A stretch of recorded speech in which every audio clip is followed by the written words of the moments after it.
It's 3rd and 5. If we can keep Minnesota out of the end zone, we'll win the game. Their quarterback drops back to throw, goes to the end zone, and whoa. We'll get to that later, but how about we get a little context on how we got here first.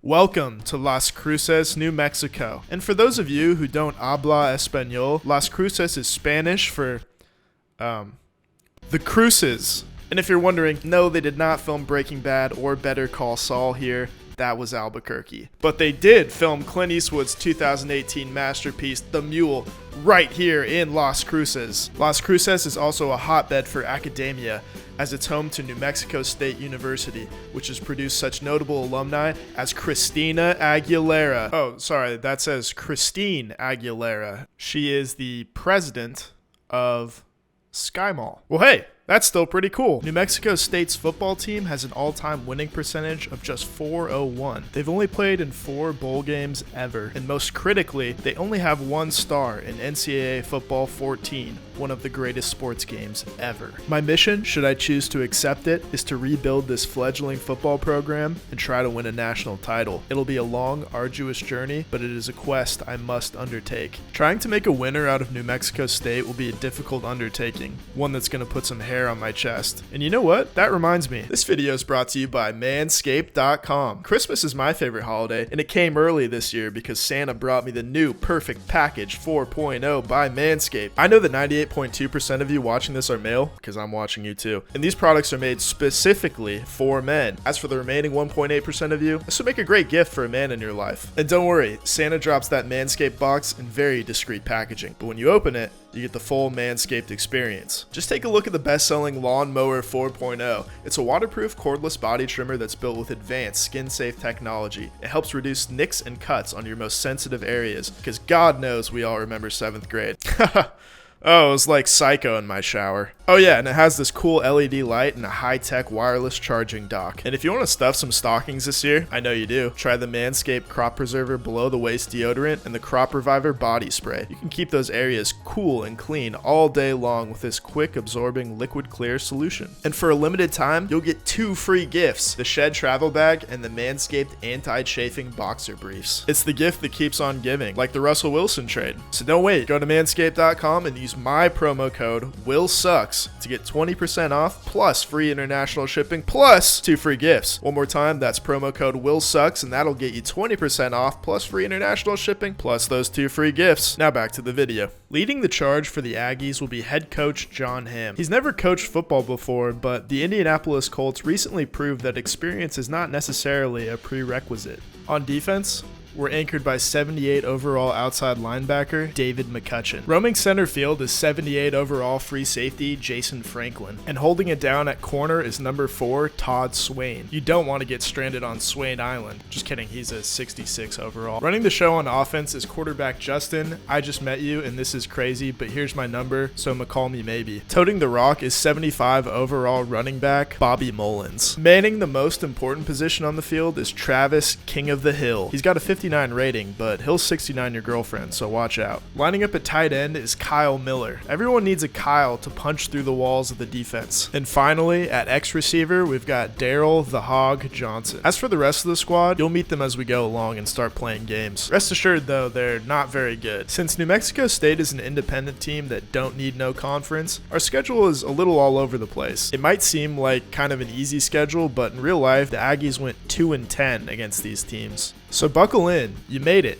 We both made it, mercifully, to some actual gameplay. Our very first game of the season is against the Texas Longhorns in Austin. All right. Texas used to be home to the national champions, but now they're mostly home to podcasters and former Californians. Texas is ranked number 15 in the country and appear to be a mismatch in every relevant category. This game will be an early barometer for the Aggies. However, it's not a test of if we suck.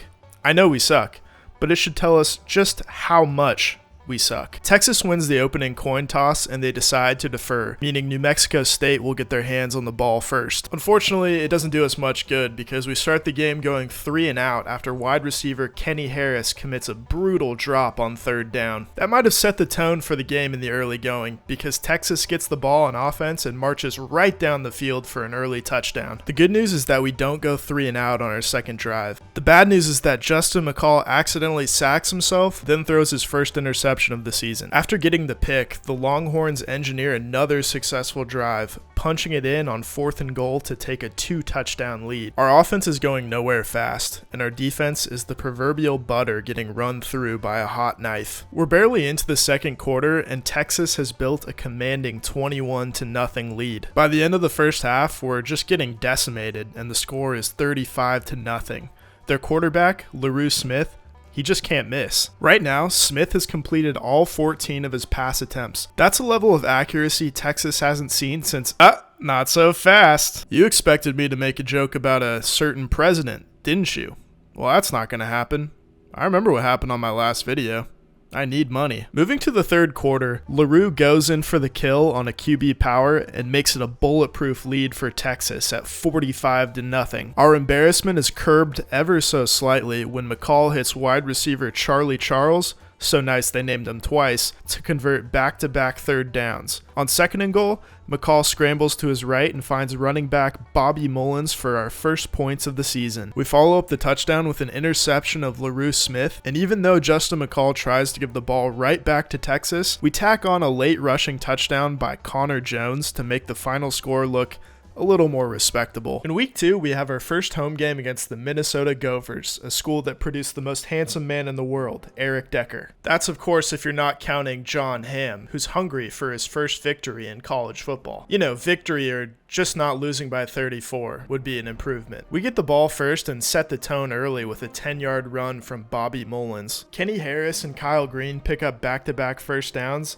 and tight end Kyle Miller has us knocking on the door on our first drive. I decide to call the greatest play in all of football, and to no one's surprise, it works to perfection. Travis Hill plunges into the end zone and we take a 7-0 lead. But the Golden Gophers came to play too, and they score on a 17-yard touchdown run to tie it up. We get the ball back and wide receiver Lynn Wright gets about as close to the end zone as you can without scoring, but that's okay because Travis Hill powers his way to pay dirt for his second touchdown. We have the lead, but Minnesota goes on a big run thanks to a trio of touchdown throws by their quarterback Anthony Henry. I thought that this last one might have been out of bounds, but I remember that this is college football, not the NFL, and like Quentin Tarantino, you only need one foot to finish. The Golden Gophers tack on a rushing touchdown in the third quarter, and suddenly the Aggies are staring at an 18-point deficit. We're down, but we're certainly not out, and Justin McCall throws a few lasers to get us down the field, hitting just about every receiver at his disposal.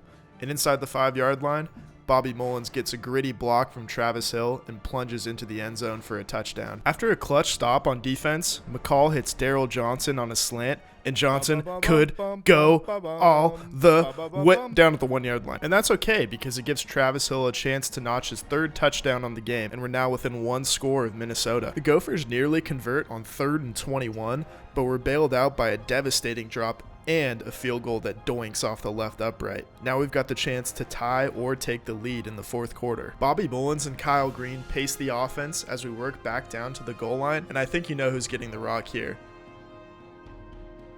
Oh shit, well that wasn't supposed to happen. Oh well, a good coach calls the same play until it works, and Travis Hill finally gives New Mexico State the lead on his 4th touchdown of the game. Oh, wait, never mind.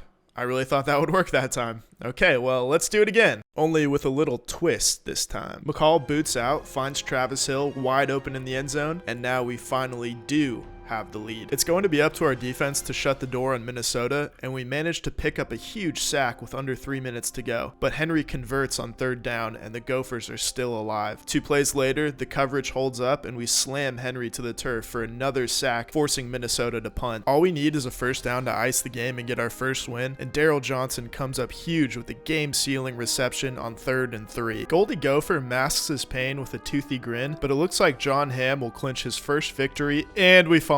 Thank you, Bobby Mullins. What a stunning tribute to Jeremy Hill. Mullins is rightfully upset considering he's let Minnesota back in the game with just a minute to go. Our win probability chart probably looks like crypto stock right now. Henry goes for a big chunk play on first down, but Swain and Franklin get there at the last second to break it up. Henry finds his tight end for a first down over the middle, and on the next play, we nearly get a game-ending interception. 2 plays later, it's 3rd and 5, and Henry wants to go for the kill. He lofts a deep ball to the left corner of the end zone, and it's picked off by Jason Franklin. We never should have been in this position to start with, but it's a pretty dramatic ending for our first win, so I'll call it a wash. This time, I'm smart enough to just take the knee, and despite Nathaniel Hackett level game management, we escape with the first victory in the history of the New Mexico State dynasty. Obviously, Travis Hill wins player of the game for his heroic 4-touchdown performance, but this win belongs to everybody, including alum and Sky Mall president Christine Aguilera. Christine anonymously financed this video, so I want to take this opportunity to give her a shout out. We're now 1-1, and our week 3 opponent is the University of Texas, El Paso.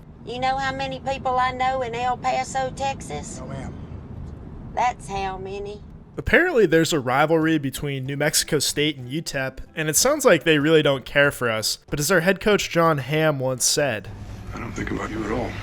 we're playing in front of our home crowd once again and trying to deliver back-to-back wins. On our first possession of the game, Justin McCall finds Kyle Green on back-to-back plays, then goes long to Kenny Harris as the Aggies draw first blood. UTEP gets the ball and converts a 4th and 1 with a hitch route to their wide receiver Tim the Toolman Taylor. UTEP knots it up with a 4-yard touchdown run, but McCall answers on the next possession with a long drive and a TD scamper of his own, retaking the lead for the Aggies. On defense, Jason Franklin lays out to make a hell of a stop, but these bastards fool us with a successful fake punt. UTEP takes advantage of this Pearl Harbor level sneak attack and runs the ball down to the goal line, then hits pay dirt with a quick throw to their tight end. Sadly, we aren't as fortunate on offense. We decide to press our luck on 4th and 6, but can barely get rid of the ball. UTEP takes advantage of the golden opportunity with a perfectly timed screen pass to running back JP Macklin, then puts their foot on the gas with another short TD pass, this time to their other tight end. With under a minute left in the first half, Connor Jones sets us up with a nifty return past midfield, but we're turned away on 3rd and goal and have to settle for a chip shot field goal to make it 21-17 at intermission. Daryl the Hog Johnson sets us up with another sweet return,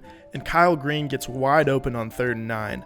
Mullins carries us all the way down to the 2, and Justin McCall buys time before finding Kenny Harris in the end zone as we wrestle back the lead. Linebacker Maurice Sanders sacks Jake Price, but on 3rd and 9, it's tool time, and the conversion allows UTEP to draw even with a field goal. It's all 24s, or as I like to call it, the Jack Bauer special. Or if you're a movie douche like me, I guess you could say it's a 24-point tie. Ha ha ha ha. God, this video gets worse the longer it goes on. McCall has been great all game, but he begins to fall apart. His first interception leads to a new episode of Tool Time, set in the end zone, and it surrenders the lead back to UTEP. Moving on to the 4th quarter, McCall tosses pick number 2, but we return the favor with a theft of our own, courtesy of Nathan Walters. With a chance to tie, McCall scrambles for a first down and hits Kyle Miller for another first. On 1st and goal, McCall decides to take it himself, and this game of tug of war is even once again. UTEP quarterback Jake, the Price is Right, calls his own number as well, but on 3rd down we get the stop. The price is wrong, bitch. It's a huge field goal attempt with 43 seconds left, and with the game in the balance, it's right down the pipe. The Aggies have 39 ticks to get the ball into field goal range, or take the lead with a touchdown. McCall tries to get everything back on one play, but it's sent back by the defensive back. A pair of incompletions later, and it's now do or die on 4th down. McCall takes the snap from under center, stands tall, and fires a completion to Kenny Harris, one of the most clutch passes you'll ever see. The Aggies have life, but with 15 seconds and just one timeout, we can't afford to mess around. McCall drops to throw, airs it out, and it's caught at the 25 by Mike Ingram. There's time for one more shot at the end zone before we can kick a field goal. McCall drops, airs it out deep down the middle of the field, and it's picked off. Oh no. With his 3rd pick of the game, Justin McCall has officially been visited by the ghost of Rich Gannon. All it takes is one kneel down for UTEP, and the game is finally over. It's a bitter loss, about as heartbreaking as it could get, but there are signs that we're improving, and I like what Coach John Hamm is doing with this squad. We've got a very long way to go, but I want to thank you for joining the Aggies in the very first step in what should be an exciting rebuild. And of course, I'd be remiss if I didn't mention our anonymous donor, Christine Aguilera. Go pick up a copy of Sky Mall, why don't you?